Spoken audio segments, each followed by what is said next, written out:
अस्सलाम वालेकुम बच्चों, कैसे हैं आप? उम्मीद है कि आप बिल्कुल बखैर और आफियत होंगे। अल्लाह ताला आपको अपने हिफ्ज़ व ईमान में रखे, आमीन। जी 9th क्लास, उम्मीद है कि आपने अपने सब्जेक्टिव वर्क उर्दू ए का अच्छे तरीके से याद कर लिया होगा। आज हमने अपने ग्रामर वर्क का आगाज़ करना है, जो कि सफ़ा नंबर 1 पर है। ठीक है, तो उसके मुताबिक आपने ओनली डेफिनेशन अच्छी तरह से याद करनी है। ये लिखी हुई सूरत में नहीं आती कि आपको उसकी डेफिनेशन पूछी जाएगी, इसकी क्या तारीफ़ है लिखिए, ये नहीं होता। 9th-10th में आपके MCQs की सूरत में ये चीज़ें आती हैं। ठीक है, तो आपने ध्यान से डेफिनेशंस को, जो मैं अंडरलाइन करवाऊंगी, उसको ध्यान से याद करना है। ठीक है, अंडरलाइन कीजिएगा और उनको याद कर लीजिएगा। ठीक है, अब मैं साथ आपको बताऊंगी भी कि ऑप्शन किस तरह से आ सकते हैं। तो सबसे पहले हम सर्फ और नौफ की तारीफ देखते हैं। हर ज़बान के लिए कुछ असूल और कवानीन होते हैं जिनसे इस ज़बान को सही तौर से सीखा और इस्तेमाल किया जा सकता है। इसी तरह उर्दू ज़बान के भी कुछ असूल हैं जिन्हें ग्रामर या कवायद कहा जाता है। इनके जानने से हम उर्दू ज़बान को ठीक ठीक बोल और समझ सकते हैं। ठीक है, ये तो सर्फ और नौ की तारीफ हो गई थी। ठीक है, अब कवायद के कितने हिस्से हैं, सवाल किया जा सकता है आपकी MCQ में, कितने हिस्से हैं। तो कवायद जवाब में आपके आ जाती हैं ऑप्शन के 1 है, 2 है, 3 है, 4 है। तो कवायद के आपको पता होंगे कि 2 हिस्से हैं, हिस्सा सर्फ और हिस्सा नौ। तो आप राइट वन पे निशान लगा लेंगे। इसी तरह अब हम तारीफ से आगे देखते जाएंगे। मुख्तलिफ टॉपिक्स की तारीफ़ें हैं जो कि अंडरलाइन कीजिएगा, आपने वो याद करनी है, फिर आपने MCQs के उनका जवाब देना होगा। ठीक है जी, सर्फ कवायद का वो हिस्सा जिसमें अल्फाज से बहस की जाती है। ठीक है, ये डेफिनेशन ऊपर लिखी भी आ सकती है। तो इसको क्या कहते हैं, सर्फ कहते हैं या नोह कहते हैं या लफ्ज़ कहते हैं। तो आपको पता होगा कि सर्फ कहते हैं, तो आप सर्फ पर निशान लगा लेंगे। ठीक है, इसी तरह नोह की देखिए तारीफ क्या लिखी है कि कवायद या ग्रामर का वो हिस्सा जिसमें मरकब जुमलों और अबारतों से बहस की जाती है। ठीक है, ये भी एक तारीफ लिखी भी आ जाए तो आपको बताना होगा कि ये सर्फ की तारीफ है, नोह की तारीफ है या लफ्ज़ की तारीफ है, तब आप बता सकते हैं। ठीक है जी, उसके बाद है हिस्सा सर्फ। हिस्सा सर्फ से क्या मुराद है, उसमें लफ्ज़ आता है सबसे पहले। इंसान अपनी ज़बान से जो कुछ बोलता है उसे लफ्ज़ कहते हैं, जैसे किताब, कलम, पानी, रोटी वगैरह। ठीक है, इसी तरह लफ्ज़ की किस्में आगे आ जाती हैं, और लफ्ज़ की क्या है किस्में, 2। ठीक है, ये भी आपके MCQ से पूछा जाता है कितनी इकसाम है, 1 है, 2 है, 3 है, 4 है। तो आपको पता होगा कि 2 हैं, तो फिर आप 2 पे टिक लगा देंगे। तो दोनों इकसाम कौन सी हैं, लफ्ज़ मौजू और लफ्ज़ मुहम्मिल। ठीक है, लफ्ज़ मौजू क्या होता है, वो लफ्ज़ जिसके कुछ माने हों उसे लफ्ज़ मौजू कहते हैं। मसलन मेज़, खाना। ठीक है, एक प्रॉपर वर्ड है ना, खाना, मेज़, तो ये लफ्ज़ मौजू है। दूसरा है लफ्ज़ मुहम्मिल। लफ्ज़ मुहम्मिल क्या होता है, वो लफ्ज़ जिसके कुछ माने नहीं होते, जैसे कि बोटी, वाना। जैसे कि हम यानी कि बोलते हैं रोटी वोटी या खाना वाना, तो वाना या वोटी इसके कुछ माने नहीं हैं, तो ये लफ्ज़ मुहम्मिल कहलाते हैं।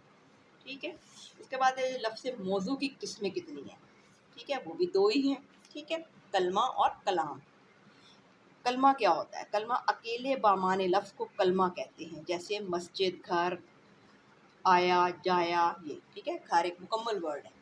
उसके बाद है कलाम, 2 या 2 से ज़्यादा बामाने लफ्ज़ों के मजमूए को कलाम या मुरक्कब कहते हैं, जैसे नेक लड़का, ताहिर नेक लड़का है, यानी कि एक मुकम्मल जो बात समझ आ जाती है। कलाम ऐसे पढ़ूंगा तो इसमें बात समझ आ जाए। उसके बाद आ जाता है जी कलाम की इकसाम। तो कलाम की कितनी इकसाम है, 3।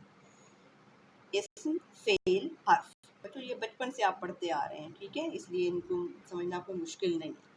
इस्म क्या होता है कि वो कलमा जो किसी शख्स, जगह या चीज़ या कैफियत का नाम हो, जैसे महमूद, लाहौर, पंखा। ठीक है, उसके बाद है फेल। फेल वो कलमा है जो जिसमें किसी काम का करना या होना पाया जाए। ठीक है, जैसे आना, जाना, लिखना वगैरह। और हर्फ वो कलमा जो अकेले तो कुछ माने नहीं दे, लेकिन दूसरे कलमात के साथ मिलकर माने दे और इनमें ताल्लुक को भी पैदा करे, जैसे मैं घर से स्कूल आया या मस्जिद आया। ठीक है, इसी तरह इसमें जो हर्फ है वो कौन से हैं, से, और, तक वगैरह, ये सब हरूफ हैं। ठीक है स्टूडेंट्स, तो ये था आपका ग्रामर का पेज, जो कि आपने डेफिनेशन की सूरत में याद करना है और MCQs की सूरत में उसे तैयार करने की कोशिश करनी है। ठीक है स्टूडेंट्स, अब इसके बाद हमने चलना है सफ़ा नंबर 63 पे। ठीक है, सॉरी 60 पे, सफ़ा नंबर 60 पे, ठीक है। उस पर आपका एक लेटर है, ठीक है। स्टूडेंट्स, आपकी जो पिछली सिलेबस था उसमें मैंने लेटर का पूरा पैटर्न लिखी सूरत में आपको दिया था, ठीक है। अब आपने उसी को फॉलो करना है। टेक्निकल बातें मैं आपको दोबारा रिपीट करूँगी, और ख़त को दरमियान में जो कुछ लिखा वो अपने अपने अल्फाज में लिखना है। ख़त का टॉपिक ही देख के पता चल जाएगा कि आपने इसमें क्या लिखना है। आपको कहा गया है कि आपा के नाम ख़त लिखना है, ठीक है। आपा कौन? बड़ी बहन। बड़ी बहन को आप अपने घर आने की दावत दें छुट्टियों में, कहें कि हम जी इंजॉय करेंगे, इकट्ठे मिलके बैठेंगे, बातें करेंगे, ठीक है। तो इस तरह की बातें लिखनी है तो आपने ये अपने अल्फाज में लिखनी है, ठीक है। सिर्फ जो इसकी टेक्निकल बातें हैं जो याद रखने वाली हैं वो आपने खुद याद रखनी है।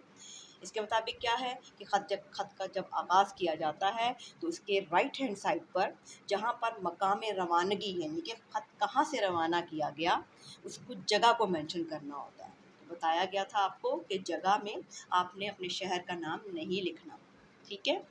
तो उसकी जगह हम क्या लिखते हैं? इम्तिहानी कमरा, और उसके बाद कॉमा लगाते हैं, ठीक है। उसके बाद फिर रवानगी की तारीख़ लिखनी होती है, तो जो भी करंट तारीख जारी होगी वो आप लिखेंगे, और लेकिन कोशिश कीजिए इसको उर्दू में ही लिखने की, ठीक है। उर्दू का काम कर रहे हैं तो उर्दू हिंसों में ही आपने वो तारीख लिखनी है। उसके बाद फिर उसकी तीसरी लाइन में आ जाएंगे तो वहाँ पर आपने मुखातिब करना है कि आप ख़त किसके नाम लिख रहे हैं। जैसे इसमें है मोहतरमा आपा जान, ठीक है। तो मुखातिब करने के बाद क्या लगाना है? हाइफन, ठीक है। और फिर अस्सलाम वालेकुम कहेंगे। अस्सलाम वालेकुम इसके साथ भी लिखा जा सकता है, लेकिन नीचे वाली लाइन में भी लिख सकते हैं, ठीक है।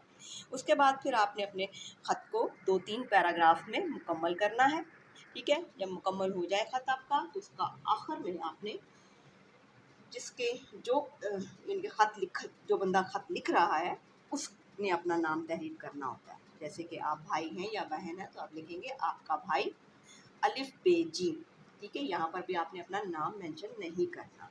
अलिफ बे जीम के दरमियान डॉट नहीं लगाना, आखिर में सिर्फ फुल स्टॉप आएगा, ठीक है स्टूडेंट्स। तो ये था आपका आज का वीडियो, ठीक है। इसके मुताबिक आपने इसकी तैयारी करनी है और अच्छे तरीके से तैयारी करनी है। इंशाल्लाह अगली वीडियो में मुलाकात करेंगे।